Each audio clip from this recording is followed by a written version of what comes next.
सध्या देशाच्या आणि विशेषतः महाराष्ट्राच्या राजकारणात एकच खळबळजनक चर्चा सुरू आहे। पुन्हा एक फूट, पुन्हा एक धक्का आणि पुन्हा तोच जुना आरोप। देशभरात भाजपकडून विरोधी पक्ष फोडण्याचे काम पद्धतशीरपणे सुरू असल्याचा आरोप सातत्याने होतोय। आधी पश्चिम बंगालमध्ये ममता बॅनर्जींचा पक्ष फोडण्यात आला, आता उत्तर प्रदेशात अखिलेश यादव यांच्या समाजवादी पक्षात फूट पडण्याच्या बातम्या येऊ लागल्यात।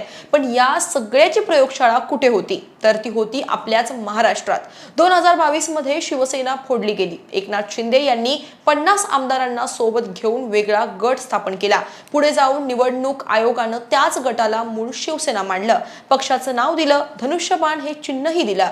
हा धक्का ठाकरे गटासाठी प्रचंड मोठा होता। पण आता 2026 मध्ये पुन्हा एकदा उद्धव ठाकरेंच्या शिवसेनेत मोठी फूट पडली आहे। ठाकरे सेनेचे 9 पैकी 6 खासदार आता शिंदे सेनेत प्रवेश करणार आहेत आणि या 6 नावांमध्ये एक असं नाव आहे ज्यानं ठाकरे सेनेच्या निष्ठावंतांच्या काळजात थेट खंजीर खुपसलाय। ते नाव म्हणजे धाराशिवचे खासदार ओमराजे निंबाळकर।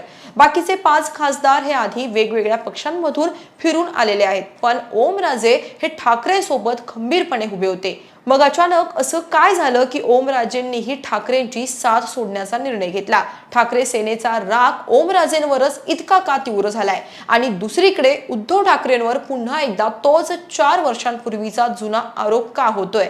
उद्धव ठाकरे भेटत नाहीत, या आरोपात किती तथ्य आहे? आज आपण याच मुद्द्यांवर सविस्तरपणे चर्चा करणार आहोत।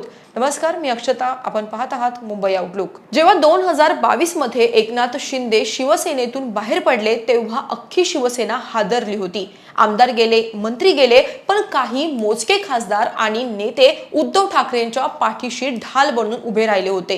त्या ढालीमधील एक सर्वात मजबूत आणि आक्रमक नाव होतं ओमप्रकाश राजे निंबाळकर।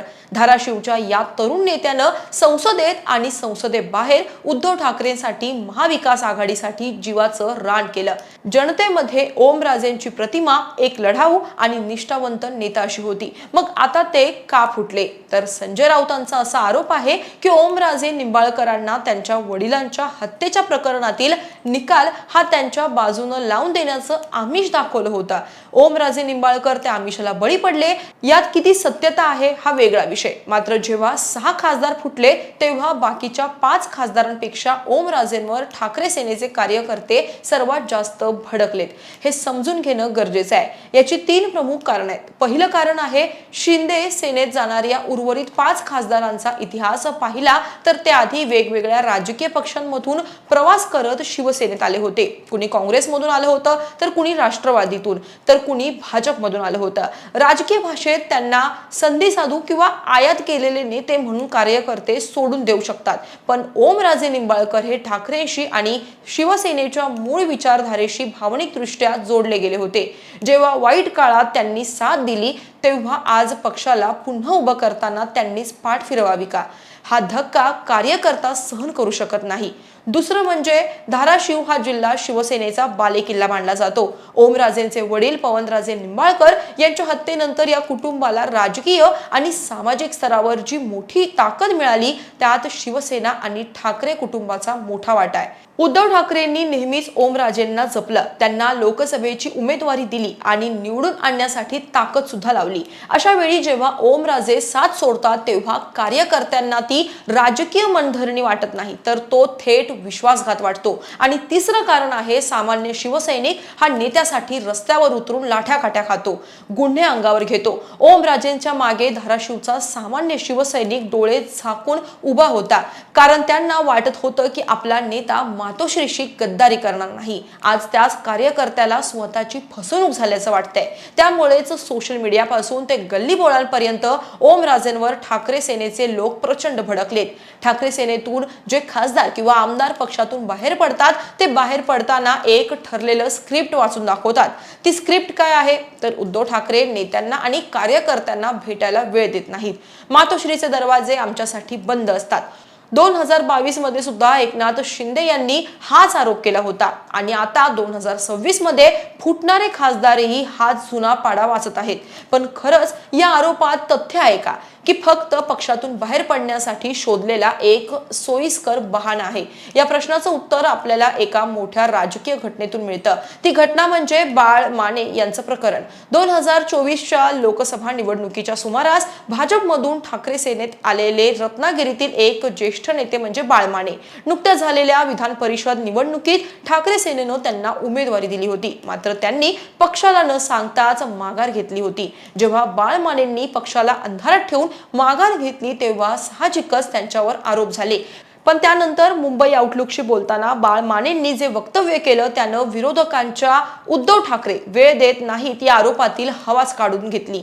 बाळ माने म्हणाले होते की माझ्यावर आरोप केले जात आहेत. मी हे स्पष्ट करू इच्छितो की उद्धव ठाकरेंनी मला नेहमीच सन्मानानं वागणूक दिली. मी जेव्हा जेव्हा वेळ मागितला तेव्हा त्यांनी मला बऱ्याच वेळेस भेटी दिल्या, माझी मतं ऐकून घेतली. बाळ माने हे काही शिवसेनेचे आधीपासूनचे कार्यकर्ते नव्हते. 2024 मध्ये भाजपमधून आलेले नेते होते. जर 2024 मध्ये दुसऱ्या पक्षातून आलेल्या नेत्याला उद्धव ठाकरे वारंवार भेटीसाठी वेळ देत असतील, तर जे नेते गेली 15 ते 20 वर्ष पक्षात आहेत, जे खासदार आहेत, त्यांना ठाकरे वेळ देत नसतील, हे शहाणपणाचं लक्षण आहे का? हे कुणीही सुज्ञ माणूस मान्य करू शकत नाही. त्यामुळे वेळ मिळत नाही हा केवळ स्वतःचा पक्षांतर लपवण्यासाठी मारलेली एक राजकीय थापच आहे. हे बाळ मानेंच्या विधानावरून स्पष्ट होतं.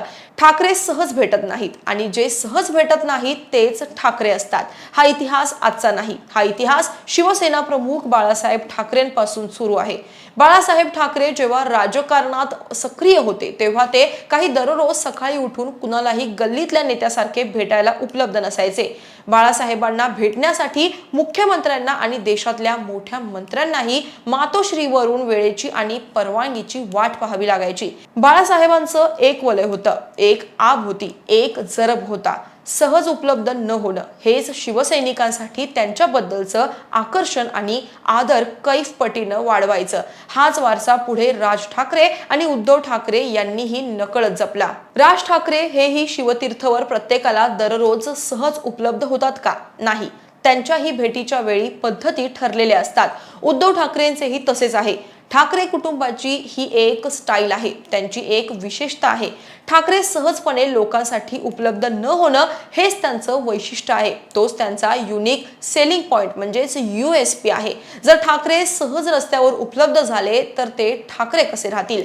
मग त्यांच्यात आणि इतर गल्लीबोळातील नेत्यांमध्ये काय फरक उरेल?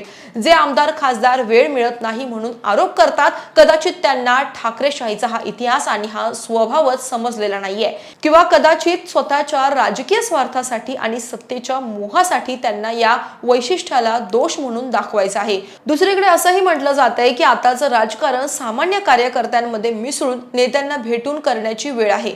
जसं एकनाथ शिंदेबद्दल बोललं जातं की ते सहज भेटतात, याचाच अर्थ जे सहज भेटतात ते ठाकरे नाहीत. या संपूर्ण विश्लेषणावरून दोन गोष्टी स्पष्ट होतात. एक, ओमराजे निंबाळकर यांच्यावर कार्यकर्त्यांचा राग असण्याचं कारण राजकीय नसून भावनिक आहे. संकट काळात ज्यांनी पक्ष सांभाळला त्यांनीच आता सत्तेच्या किंवा दबावाच्या राजकारणापुढे गुडघे टेकले. ही भावना कार्यकर्त्यांना छळत आहे. आणि दुसरं, उद्धव ठाकरे भेटत नाही हा आरोप फक्त एक राजकीय पळवाट आहे. बाळ माने सारख्या नवख्या नेत्याला जर वेळ मिळू शकतो तर जुन्या खासदारांना मिळत नव्हता यावर विश्वास ठेवणं थोडं कठीणच आहे. आणि मुख्य म्हणजे ठाकरेंची न भेटण्याची किंवा सहज उपलब्ध न होण्याची हीच तर त्यांची स्टाईल आहे, जी बाळासाहेबांपासून चालत आली आहे. महाराष्ट्राच्या राजकारणात सध्या सुरू असलेला हा खेळ लोकशाहीला पूरक आहे की मारक? विरोधी पक्ष संपवण्याची ही खेळी जनता 2026च्या आगामी निवडणुकांमध्ये कशी स्वीकारणार हे पाहणं अत्यंत महत्त्वाचं ठरेल.